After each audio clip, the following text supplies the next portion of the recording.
ياسين والقرآن الحكيم إنك لمن المرسلين على صراط مستقيم تنزيل العزيز الرحيم لتنذر قوما ما أنذر آباؤهم فهم غافلون لقد حق القول على أكثرهم فهم لا يؤمنون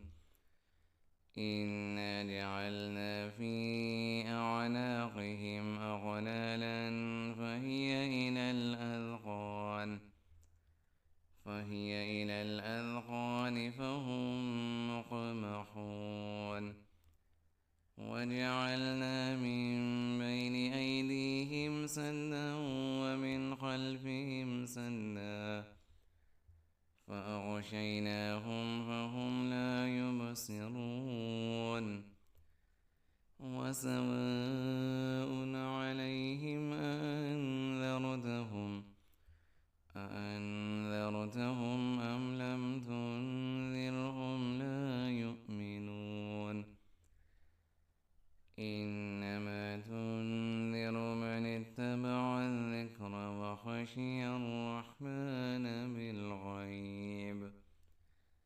فبشره بمغفرة وأجر كريم إنا نحن نحيي الموتى ونكتب ما قدموا